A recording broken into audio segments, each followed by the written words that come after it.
Top stories this evening, sponsored by Courts, bringing value home. 5 gunmen shot dead by the police. 3 of them were career criminals. St. Hill provided support to Yuri Varswick and Royden Williams. Sapphire within the Georgetown municipality, but under the control of the CHPA. City councillors dread the cost of formally taking over Sapphire. And government has more than 71 expressions of interest for the purchase of the sugar estates. HGP Nightly News begins now.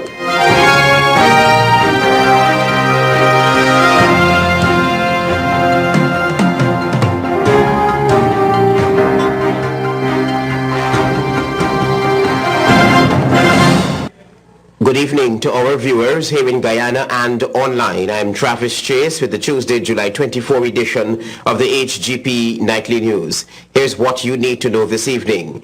We begin your broadcast on the police blotter. Gunfire during the pre-dawn hours of Tuesday has resulted in the recovery of high-powered weapons and 5 men on their way to the graveyard. Here are the details. Gunfire erupted at this dwelling house at Turkine on the east coast of Demerara Tuesday morning when 5 gunmen who tried to steal a metal safe from the property. They were all shot dead by police. The robbery was foiled after police from the east coast and ranks from the Criminal Investigations Department responded promptly to a 911 call. Shot dead are 38-year-old Timothy St. Hill of Diamond Housing Scheme, Adrian Daly, 39 years, a mason of Westminster, Levi Braffett, 31 years, a taxi driver of North Rheinveld, Ian Ford, and German Dubé. The exchange of gunfire, occasionally rapid gunfire, lasted for more than 20 minutes. Nightly News understands that a caretaker, his wife, 2 children and 1 grandchild were in the house owned by a businessman who is currently in the United States. They reportedly heard loud breaking sounds from the premises downstairs at about 3 a.m. That's when they immediately summoned the police.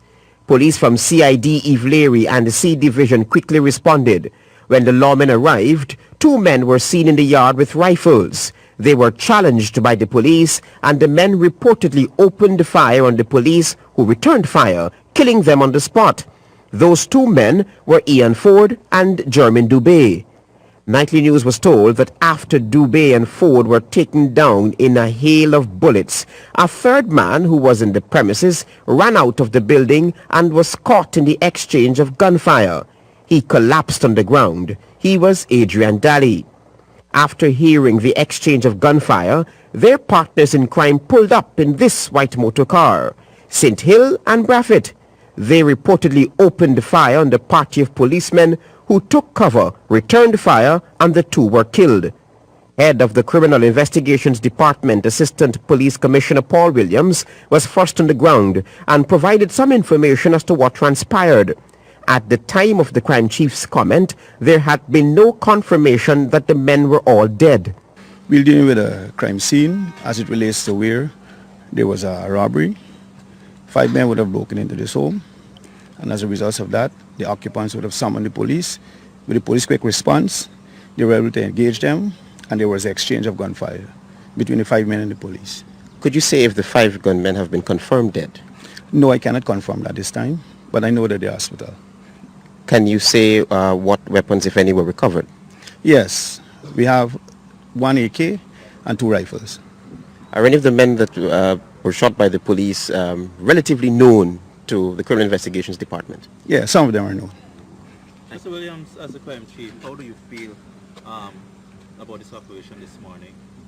Well, every operation that is successful, we're pleased about it. But then still, we don't want to have this level of engagement.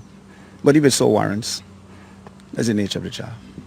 Among the items recovered by the police were an AK-47 rifle with 2 magazines, a number of live rounds, and 2 rifles, and several house-breaking implements. Travis Chase, HGP Nightly News. Meanwhile, 3 of the 5 men are well known to the police.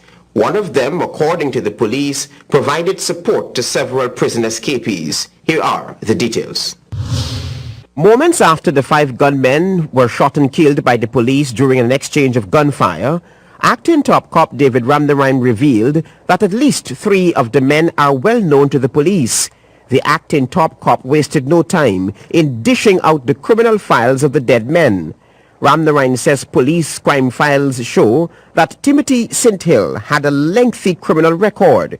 He had reportedly provided support to the notorious prison escapees, Royden Williams and Yuri Varswick. Timothy Sinthill, 38 years of age, several addresses. He was charged in 2015 with possession of firearm and ammunition without license. 2016, possession of narcotics. 2017, attempt robbery and breaking and entering larceny. 2018, setting fire to building, that is to say, while he was in custody at Grove Diamond Police Station. Last year, while we were in relentless pursuit of the notorious prison escapees, that is to say, Royden Williams, Yuri Varswick, and others, we noted that Timothy Sinthill was very instrumental in providing medical supplies, foodstuff, and clothing. And at one stage, based on our intelligence apparatus, he was planning to obtain a firearm for that group. Levi Braffith and Andre Daly were previously arrested in connection with gun-related crimes. Police are still checking to see what files they have, if any, for Ford and Dubé. Levi Braffith, 31 years of age, he was arrested in 2017 for robbery under arms. He's from North Rhineveld. Andrew Daly, 40 years of age, Westminster Housing Scheme, breaking and entering larceny, 2017. We are still checking on the information if there's any criminal record or history of Ian Ford and Jermaine Dubé. The Police Office of Professional Responsibility has been called in to further investigate the shooting. 3 cell phones in all. 1 cell phone was found in the motor car and 1 each on Adrian Daly and Jermaine Dubé. Spent shells, 24 spent shells of 2 different calibers were found at the scene. The front face of the building is riddled. There are several bullet holes on the front face of the building.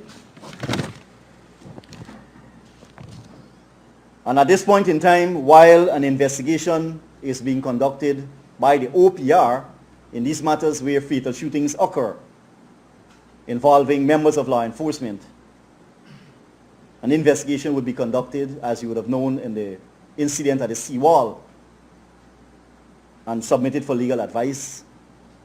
And that is what we have at this point in time. The acting top cop believes that the officers who responded to the scene must be commended for their bravery. That their bravery will not go unnoticed.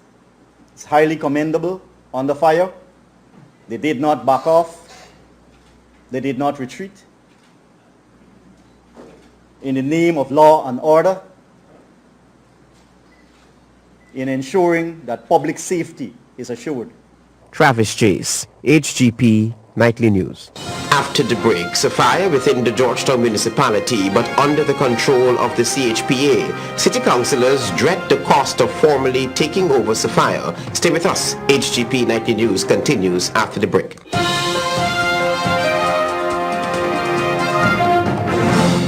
But they are peeved at the failure to communicate on the part of the contractor, while the sloth in restoring entry to their businesses is costing them a lot of money. GUYANESE Abrams reports. Businessmen and residents on the east coast of Demerara are unhappy over what they say is a lengthy delay in the restoration of orderliness to the entrance of their business places. The owner of Mohammed and Son Enterprise located at Felicity told this newscast that the contractor started works in front of his business place about 6 weeks ago and left the area in a state which disallows entry into his business place. He said that he has lost approximately 40% of his usual sales and doesn't feel he's unconscionably critical of the contractor by complaining. 6 weeks ago then they're up in front of here, and up to now they can't fill up the places yet, and my business here 30 to 40% went down since then they're up here. And customers complaining, say they have parking to come and shop. So it's very inconvenient to me, and I have to pay tax. I pay tax to the government. And up to now they can't come fill up the place here. Mr. Mohammed is questioning why the entrance to other businesses close to his place were fixed by the contractor and not his. Further east on the highway, several businessmen said that to facilitate the road expansion, the contractors asked about 4 weeks ago to destroy their bridges to conduct works and promised that within 1 week those bridges would have been rebuilt. That has not happened. One owner Vince in Metimer Alley is also unhappy over the situation. I try communicating with the supervisors and stuff who was working on the project, asking them to please try to do something for us so we can continue our business. I have planks across the road there. I tell them they are free to use them in the meantime while they are doing whatever they are doing, in order for them to allow us access to the business and have a business operating, because we are losing money. Nobody is compensating for that. And also, everything here is a health hazard. One resident said she had to provide a makeshift contraption to get into her house. So when they finish here, that then they break his bridge, my neighbor bridge, and they break my bridge. They told me that I have to find my own way to cross over. So my son make this thing here. And that's how it is. And now a few people are using it. So they did not create the pathway, your son had to? No, my son had to do it the very afternoon. They didn't do it. And I think that is very wrong. That is not right. And I don't see the reason why they should be doing a part, left a part, do a part and left a part. They should be starting from one entrance coming right down. Reporting for HGP Nightly News, I am GUYANESE Abrams. A lot of investors have signaled interest in purchasing the sugar estates up for privatization, but government is not willing to rush any sale since it wants to ensure that the state gets value for money and at the same time fair and equal purchasing opportunities. Kristen Macklingam reports. So far, more than 71 expressions of interest have flooded the government offices with regard to interests in the 4 Gaisuku sugar estates that are being sold off. That's the word of State Minister Joseph Harmon, who says that while this is good news, the process must be executed efficiently and transparently. There is currently an evaluation that is being made of the assets by PricewaterhouseCoopers, and that valuation will actually give us a good sense of what prices you're actually looking for the equipment, for the land, and all of these assets that belong to Gaisuku. Mr. Harmon says the necessary evaluations must be done before committing to any sale, although some companies have already made applications expressing interests. What we are saying is let us get the proper valuation and know exactly what it is that we're doing, so that it is not done in a piecemeal manner. The President has actually said that we want to ensure that this is done in an orderly way, a transparent way, and that we understand that this is going to be one of the largest transfer of land in the history of this country from the state to private individuals. Minister Harmon says that the government does not want any allegations of favoritism or price gouging in this process, and the aim is to also have a process which will ensure that everyone gets a clear understanding along with an equal opportunity to purchase. Meanwhile, in relation to the remaining 3 sugar estates that are operational, he says that sugar production is presently ongoing. There is, of course, the need for some of these estates to really push themselves a little bit more, and I think that that is something which we look at. You're aware that it's also information in the public domain that that DDL had to actually import molasses because of a shortfall in the production. And these are things that we need to get right. We need to ensure that these are what you call low-hanging fruits that are there that we should basically take advantage of. Reporting for HGP Nightly News, I am Kristen Macklingam. The future of Sapphire as a part of the Georgetown municipality is still in limbo. City councillors favor the idea, but they are balking at the cost of integrating Sapphire into the municipality. GUYANESE Abrams reports. Deputy Mayor Akin Peter raised the issue during the City Council's statutory meeting on Monday. He wants the Central Housing and Planning Authority to hasten with the handing over of the area spanning Cummings Lodge and Sophia to the council. But that's easier said than done. The deputy mayor noted that the council is spending about $9 million annually on Cummings Lodge and Sophia, while the two communities are still not formally within the ambit of City Hall. Mayor Patricia Chase Green warned that there's more in the mortar than the pistol as far as getting Cummings Lodge and Sophia with the municipal fold is concerned. Our matter is not a just hand me over matter. As soon as that matter said that community is handed over to the council, every single resident is going to be looking to the council for garbage collection, lighting, drainage, and every single core service that we offer to be given to them. It has to be done in a manner that valuation is done for every property, and so they can start paying taxes. Because with our limited resources, we would not be able to extend. Presently, they are paying for their services of solid waste disposal. And so if we take it over, it is our responsibility. Town Clerk Royston King suggests that the Central Housing and Planning Authority rehabilitates Sophia before the community falls under the purview of the Georgetown municipality. The town clerk pointed out that less than 1% of residents in the two communities pay the council's rates and taxes. When you look at the road network, for example, drainage, the way houses have been built, have been constructed, and all of that, I don't think we can, perhaps if we're taking it over, we would have to take it over in phases, but we wouldn't be able to take over Sophia as is.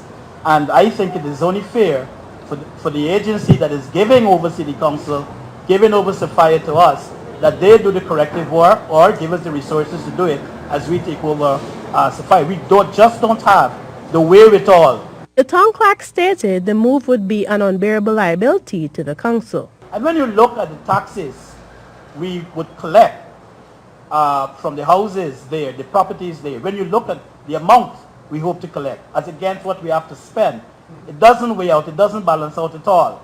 And it in fact will be a liability rather than an asset to us.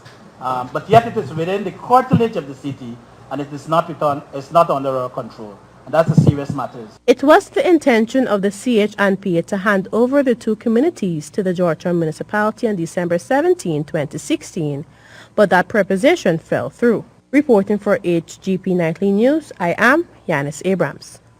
Thank you, Yanis. There's more news ahead. Stay with us. Welcome back. There is need for more dialogue on a local content policy since there isn't enough information in the public domain in relation to the emergence of the oil and gas industry in Guyana. Kristen Mackingham has this story. According to SEBI's Dean, Dr. Leland Lucas, there is not only a need for a more informed discussion and a clearer understanding of what local content is, but more importantly is how it impacts on every individual in society. So, Dr. Lucas, could you tell me a bit more about this local content forum that has been ongoing for the past 2 days, and what's the main purpose that SEBI is trying to achieve by having hosted this? Well, thank you very much for having this conversation with me. Oil and gas is coming, something that our economy has never experienced before. Presently, there's a lot of conversation, much of it I would call noise, and we felt it necessary, along with our partners, to contribute to that conversation, providing more information and knowledge than we think currently exists within the system. Dr. Lucas speaking with Nightly News exclusively on Tuesday about a 2-day local content forum held at the Arthur Chung Conference Center, Liliendaal. He says that there just isn't enough information being publicized throughout Guyana about local content, what it is and what it means for the entire country. One of the misconceptions I think that is out there is that when we talk about local content, we're actually talking about how much money local businesses are going to make from oil and gas. And as we've discovered over the past 2 days, that local content is much broader than that. And so from our perspective, when you speak of local content, one is speaking about the extent to which competencies and capabilities can be developed within our society so that we may be successful as a nation. Dr. Lucas explained that it is not simply about how much money businesses make. Local content also has social implications, and to what extent the resources coming from the oil and gas industry, as well as participation of companies in this sector, can do to help address some of the social challenges being faced in Guyana. We've experienced a number of social challenges as a result of illegal activities over the past 20 plus years. We've encountered a fair amount of problems as a result of the increase in mining. We have seen some of the negative influences on society. What are some of the things we need to guard ourselves against going forward with oil and gas coming? What are some of the positive things that can come out of that?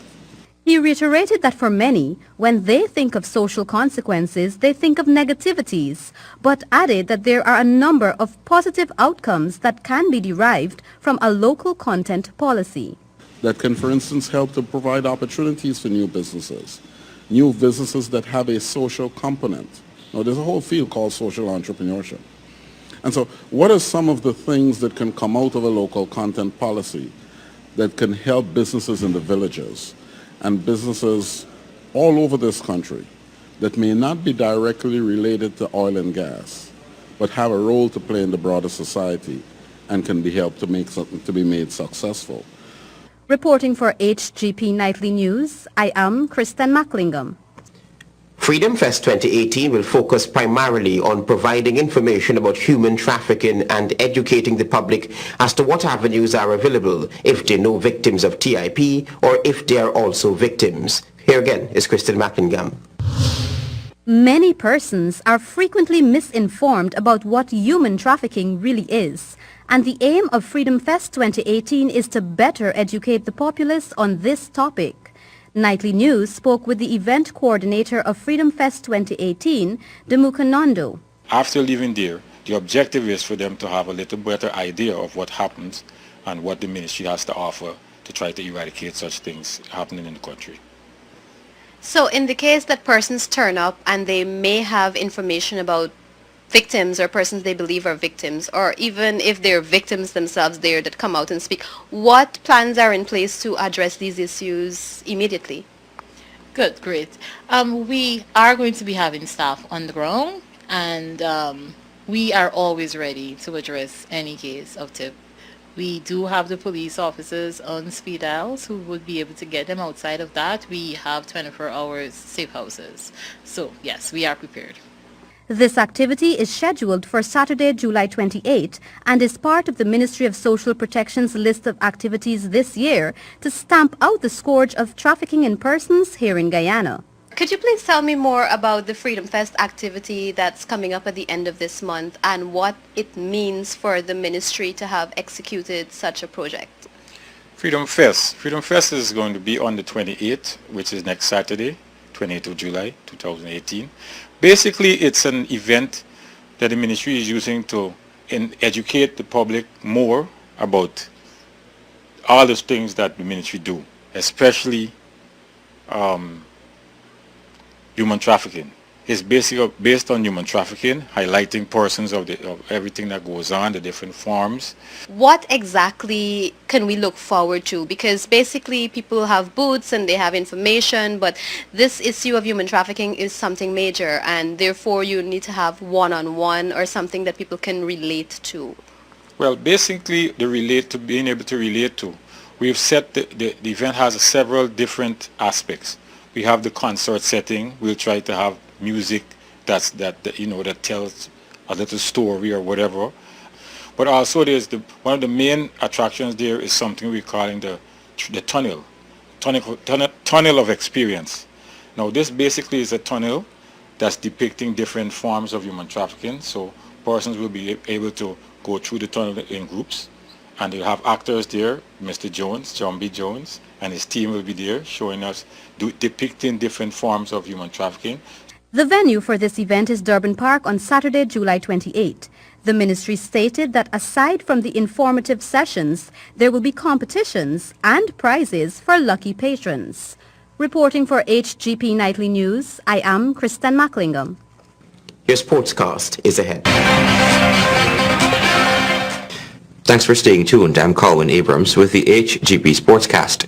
During Sunday's ODI featuring West Indies versus Bangladesh, Scotiabank Kiddie Cricket made a spectacular return to the field of play with a stunning display of talent and skills by the enthusiastic children of Guyana. More than 100 boys and girls from across the country participated in the lunchtime Scotiabank Kiddie Cricket interval display, accompanied by Chirpy, the larger-than-life fun-loving mascot, at the Guyana National Stadium as West Indies and Bangladesh competed in the first one-day international at Providence. Mr. Anand Sanasi, Secretary of the Guyana Cricket Board and Director of the Cricket West Indies, commented during the interval display. The Kiddies Cricket Program is probably the longest sporting partnership between two entities. Probably we're now here for probably 18 years with Cricket West Indies partnering with Scotiabank. The program itself currently engages about 135 to 37,000 kids across the region in 17 countries. For Guyana, we engage 210 primary schools, so we basically in contact with about 27,000 young kids. We also engage about 24 coaches across the foundation and the level 1 program. Mr. Sanasi mentioned that the program has recently introduced an academic cricket manual for the classroom setting that will be distributed to schools across the country in partnership with the Ministry of Education. It will introduce mathematics, English, social studies, science, HFLE, and other core primary subjects in a relatable and fun cricket context. This program started in, I think, 1999, and back then Dr. C. Prasad was in charge of the development program for the West Indies Cricket Board, now called Cricket West Indies. From 2006, I think, to today, Mr. KJ Singh is handling the program, and he has really transformed this into a significant development program for our youths. I can tell you our current captain of the West Indies team, Jason Hole, is a product of that. Locally, almost every one of the youngsters who have moved up, inclusive of Bashkar Yadram, Kimo Paul, Jacobs, people like Jonathan Fu, they have all passed through this program. Scotiabank's Cindy Mohammed, Manager of Public and Corporate Affairs, Caribbean South and East, stated, Scotiabank is committed to helping our young people become better off, and we're proud that the Scotiabank Kiddie Cricket Program enables to achieve this. When Guyana, St. Lucia and Antigua host the first standalone ICC Women's World T20 in November, Cricket West Indies and Scotiabank will be putting special arrangements in place to give female cricketers in the Kiddie Cricket Program the opportunity to watch the matches and participate in activities surrounding this grand world event across the 3 host venues. Colin Abrams reporting for the HGP Sports. And now for news coming out of the CAC Games. In the women's doubles, Ashley Khalil and Taylor Fernandez of Guyana lost their semi-final match against Laura and Maria Tovar of Colombia. The Guyanese pair, however, secured Guyana's first bronze medals of the Games. The team competitions for squash begins on July 24 with the Guyana men Sunil Seth, Nyron Joseph and Jason Ray Khalil in Group B along with Panama and Colombia, while the women Taylor Fernandez, Mary Frangafat and Ashley Khalil face Barbados.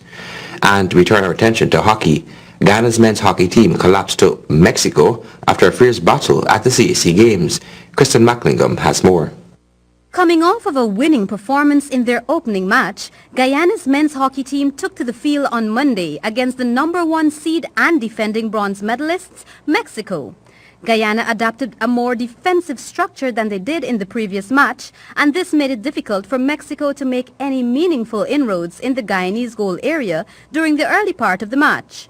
With the halftime approaching, the Mexicans broke the Guyanese defensive wall, and a desperation tackle gave a penalty stroke to Mexico. Standout player for Mexico, Francisco Aguilar, converted the stroke to give Mexico a 1-0 lead at halftime. The second half saw Mexico take control of the match as their superior experience and fitness began to create more opportunities against the fading Guyanese side. Aguilar converted his second penalty stroke in the first minute of resumption and completed a hat-trick with a field goal in the 52nd minute. Mexico's 3-0 victory places them at the top of Pool B, while Guyana will need a win against Guatemala on Wednesday 25th to secure a semi-final spot. Coach of the Guyanese men, Robert Fernandez, while disappointed with the final result, was pleased with how his team performed at times during the match and indicated that their challenge now is to maintain their discipline and structure for the duration of the tournament if they are to challenge for a medal. The Guyanese women faced Mexico at 1 p.m. Guyana time on July 24 for their final pool round match. For HGP Sport, I am Kristen Macklingham. Thank you, Kristen. 3 elite Guyanese football referees will officiate in the Central American and Caribbean Games.